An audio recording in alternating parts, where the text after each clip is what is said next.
ఇక డీటెయిల్స్ లోకి వెళ్తే రాజమండ్రి ఆనం కళాక్షేత్రంలో చంద్రబాబు నాయుడు మాట్లాడుతూ ఉన్నారు. ఆ లైవ్ చూద్దాం ఇప్పుడు. ఇంటిరిగటిగా పరిష్కారం చేస్తారు.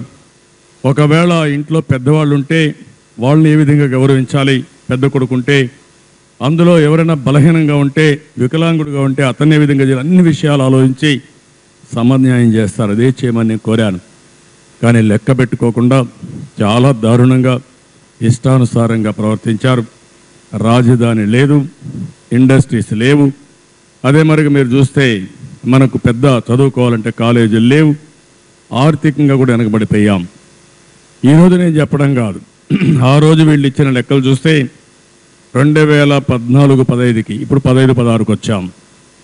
ఆ సంవత్సరం మొత్తం లెక్కలు తీసుకొని విభజన జరగక మునుపు మేము ఎన్నికల్లో పోటీ చేసి గెలవక మునిపే గవర్నర్ పాలనలో ఒక లెక్క వేశారు.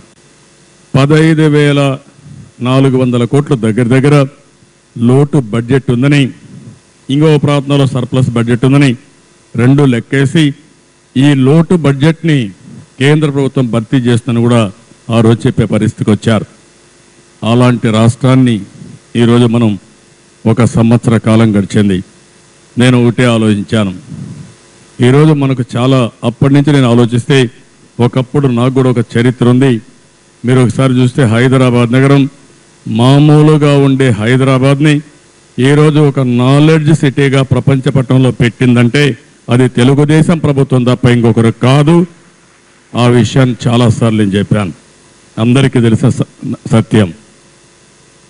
అక్కడి నుంచి ఈరోజు ప్రారంభమయ్యాం. అధైర్యపడవలసిన అవసరం లేదు. అధైర్యపడితే ఇంకా కుంగిపోతే మనం చేయగలిగేది ఉండదు. ధైర్యంగా మనకుండే వనరులు మనం ఆలోచించుకుని 95-96లో జీతాలు కూడా పే చేయలేని పరిస్థితిలో 97-98కి నిలదొక్కున్నాం. తర్వాత అభివృద్ధి ముందుకు పోయాం.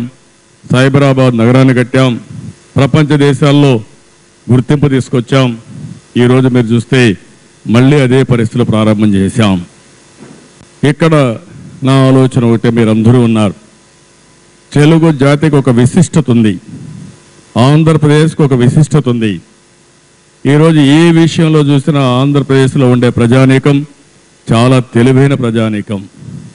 దీనికి అదనంగా మనకు కొన్ని వనరులు ఉన్నాయి.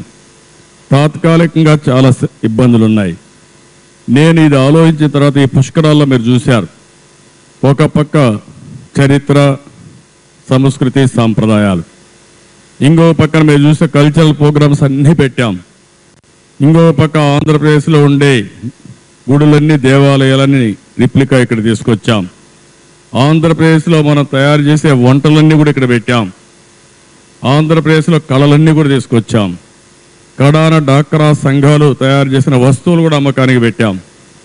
ఇవన్నీ కూడా మన సాంప్రదాయాల్ని, మన కళల్ని